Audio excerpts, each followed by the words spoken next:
Oh, it's not so bad, P21 murmured idly. Then he blinked and looked at Rampage, grinning ear to ear at him.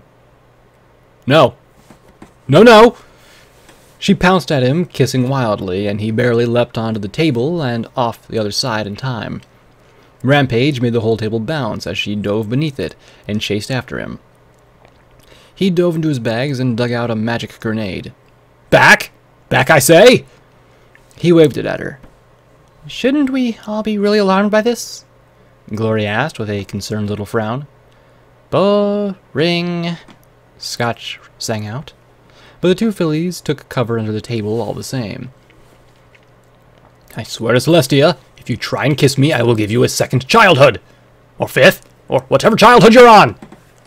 He said as he kept the grenade out thrust in a hoof. But, more than anything, he was smiling. Maybe it was a little manic. Maybe his eyes looked a touch sad. But he was smiling.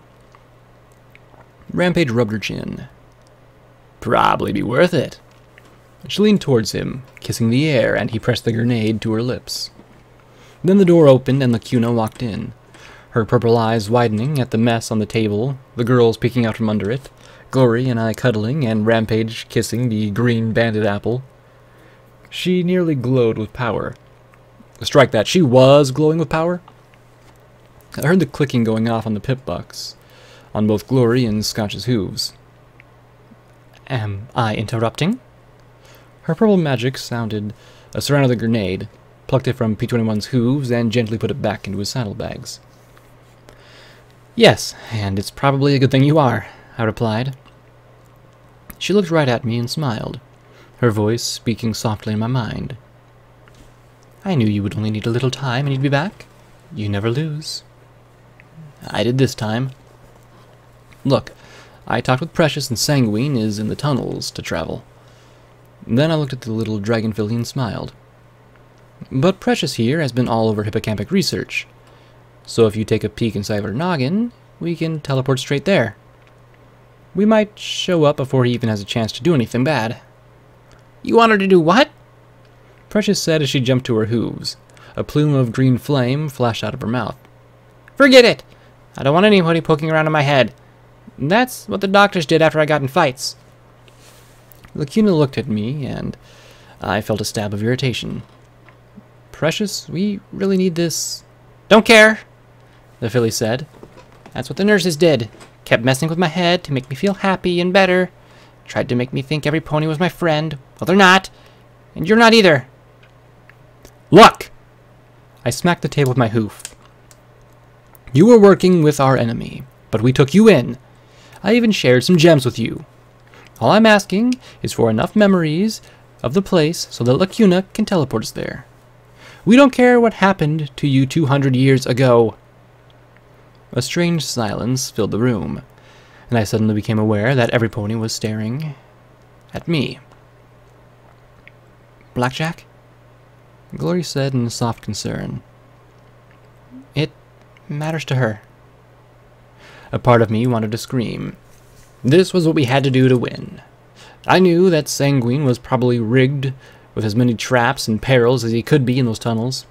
Perhaps if we gave her some moon dust or something, we could make her tractable enough and she'd cooperate. I really didn't want to have to pin her down while Lacuna dug around in her head for what the fuck was wrong with me? Seriously, what the fuck?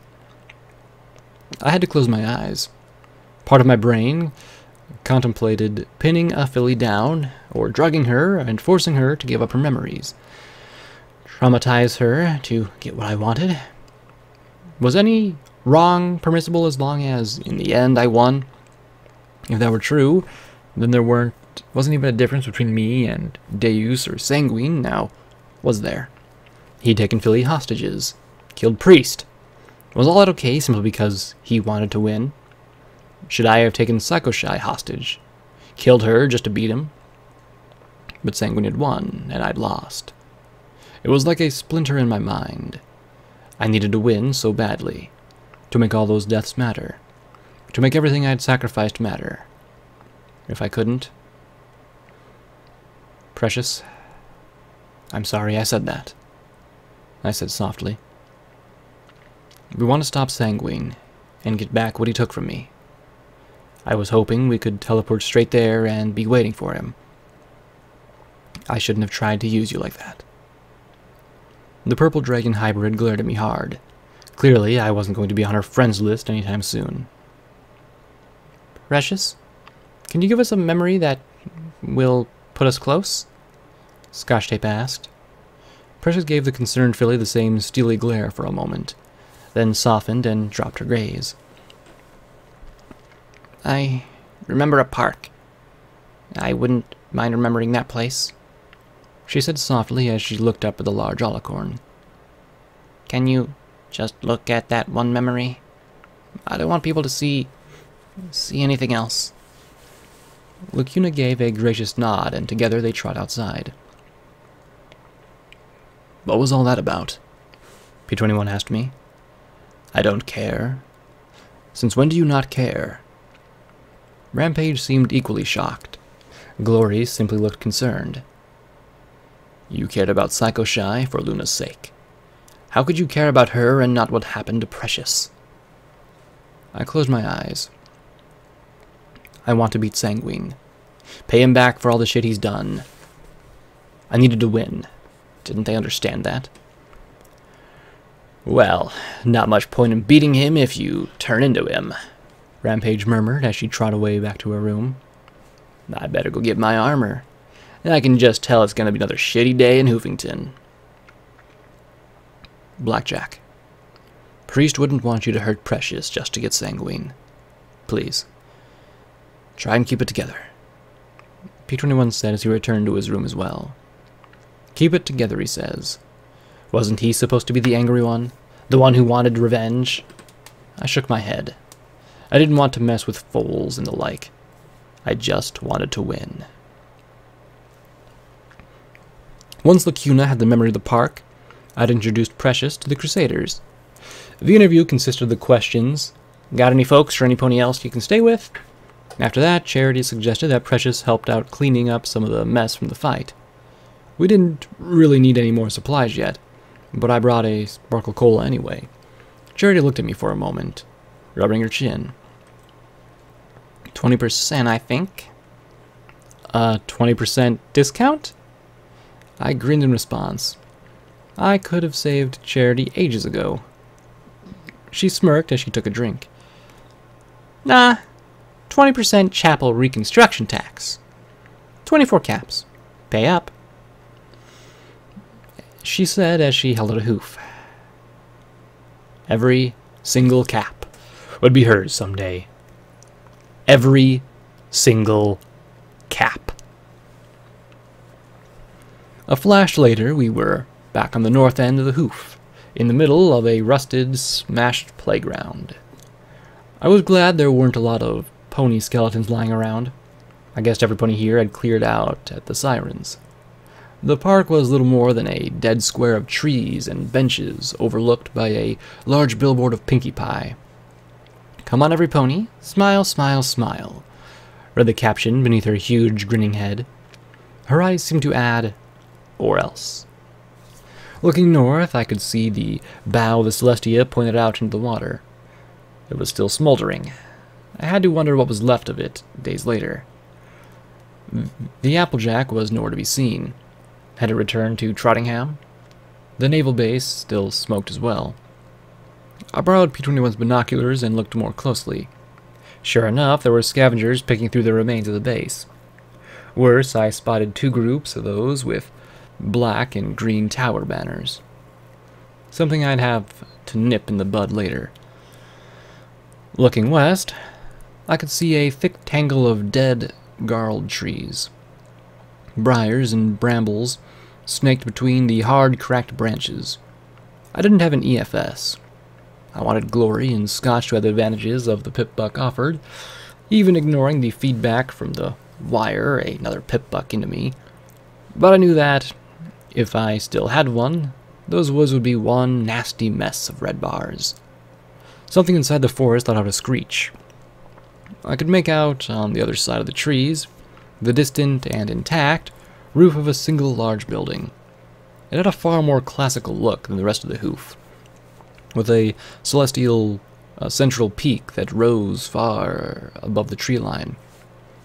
It had to be 3 stories at least, from the way the trees burst through their thick, rusty bars surrounding the property. I suspected that these woods had once been one of the few places to grow despite the radiation. Right, so Lacuna flies us over onto the roof. Good plan, I said as I clapped my hoofs together. Not so fast, Glory said as she peered at the sky. We're a lot higher up than usual. I don't think Lacuna should fly us anywhere. I looked at her flatly and she pointed at the sky. Nothing. Clouds. She tapped my binoculars, and I had a second look. Through them I could see a black, tapered spike. She pointed out a second, and a third. I really don't think we should take that risk. I sighed. Okay, so then, Lacuna teleports us all onto the roof.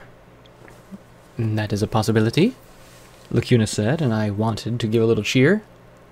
However, it will utterly exhaust my magical reserves. We won't be able to teleport out if something goes wrong. Maybe a tunnel.